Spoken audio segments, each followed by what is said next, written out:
welcome to another episode of The Bottom Line. I'm your host, Lauren Kalil. Our show is brought to you by Whoop. Start tracking your strain, recovery, and sleep scores with Whoop, and even get an extra month's membership and a free 4.0 strap when you sign up with the link in the description. If you like listening to us chat about CrossFit news and everything that's going on in the sport, subscribe and like our channel. Over the next few days, we're going to be discussing each semifinal now that athletes have been seeded. Sports analysts Brian Friend and Patrick Clark are here to discuss one of the first semifinals that take place, the Syndicate Crown. Guys, it's a brand new semifinal this year by the same event organizers that host the MAC.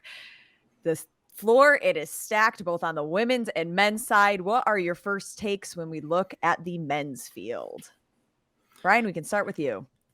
Yeah, I mean, right off the bat, obviously you have the champ there. Justin Medeiros will be there, and probably he's going to be, I would guess that he's going to be eager to have a really strong performance. So it's, everyone else that you see on this list is probably going to be chasing him down. I mean, I think most people have that perspective anyway with the performances he put together last year at the games in Rogue.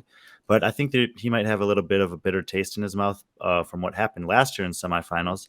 And the two guys right behind him on this page, Scott Panchik and Jason Hopper, were both there last year and beat him. So I think he'll probably want to win. What do you think about Scott Panchik saying that he wants to go to a semifinal after he claims he was going to retire? Well, I mean anyone's surprised by that based off his performances for a guy who's not doing the volume and just doing, just accessory, doing one class a day, and he did as well as he did in the Open and the quarterfinals. Why not? Why not see what this new level of fitness or new way of training that he's discovered, how far it's going to take him. So he did retire. The old Panchik retired. So the older Panchik is unretired, I guess. It's a different Panchik. That's one way to look at it. I just confuse a bunch of people. I know. I confuse myself. I mean, Scott's clearly still got it and is still relevant in the field. And if he's having fun doing it, that's great. I mean, there have been a lot of people that have kind of retired or fake retired in the last 6 to 12 months, and then still shown that they are very fit and very competitive. And I don't know. I think it's a kind of a treat for the CrossFit community. And once again, you get to see him in kind of like a similar geographical region ground to where he first grew up in the Central East Regional. Patrick, what are your first takes when you look at the floor that's stacked for Syndicate?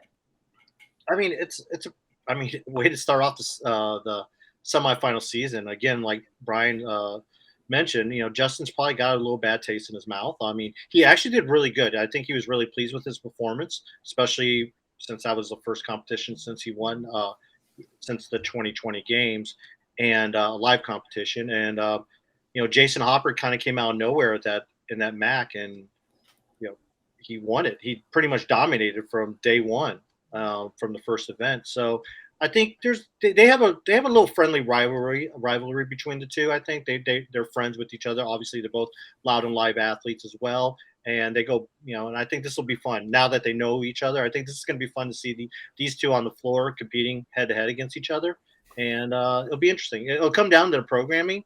Obviously, Justin's shown that he doesn't have many holes in his game, and Jason still has some holes, some weaknesses, but he's been training. He's been training a lot since Wodapalooza to try to shore up some of those weaknesses. So this will give us opportunity to see what it looks like live after, I guess, in his words, maybe a disappointing Wodapalooza performance. Brian, what are your thoughts when we look over on the women's side? Women's side for Syndicate is, I think that actually in a way it mirrors the men's side, where you have what I would consider three people near the top of the standings here: Haley, Christy, and Ariel, that you would kind of expect to make it through. And I think of Justin, Jason, and Scott similarly. Mm-hmm. And then a bunch of women behind that are like super eager to make it to the games. In particular, jumping off this list of me are Alexis Raptis and Christine Colenbrander, mm-hmm. both of whom were very, very small margins away from qualifying last year. And I think they'll look at this field and say, this is my opportunity to prove that I am, to myself and to everyone else, that I do deserve to be at the games. Patrick, what are your thoughts on the women's side? In a sense, like Christine Colenbrander should have made the games last year. Obviously, she was at the MAC last year. She finished 6th, but as everyone knows, MAC was the semifinal that that Tia ended up at. So she actually took a spot, and Christine didn't make it through the last chance qualifier. But so I'm really eager to see what she does. But like I'm also interested in two teen athletes there, Olivia Sulik and Paulina Haro. Last year, they were both, they both finished on the podium behind someone that we'll talk about later, Emma Lawson, the 16 to 17-year-old division. And Sulik actually did a semifinal in Knoxville. It was the MAC. So I'm interested to see how those two teen athletes do now they have like a year under their belt. Paulina has been training side by side with Tia down in Nashville at the Proven Crew. So it's going to be cool to kind of see her in person against women. And we know she's strong, but how's the rest of her CrossFit, talent? Have they shored that up at Proven? Brian, what is your bottom line when you look at the men's and women's, the people who are going to the Syndicate Crown semifinal? Gosh, words, they're hard sometimes. PC said it first. They are. Yeah, I think that more than anything in these two fields is there's a lot of opportunity. Like I said, there's a couple big names at the top, but there's a lot of names that, are probably going to finish in that 4 through 10 pack. And every one of them has a right to think that they could earn a game spot in this field. PC? I think my bottom line is that I don't think we're going to see that many surprising names jumping out of this semifinal.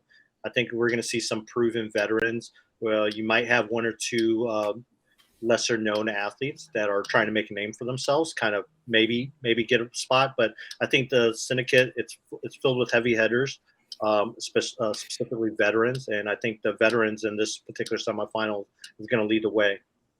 Brian Friend, Patrick Clark, thank you guys so much. Again, these are just their first takes. We'll have much more in-depth analysis as we get closer to the semifinals.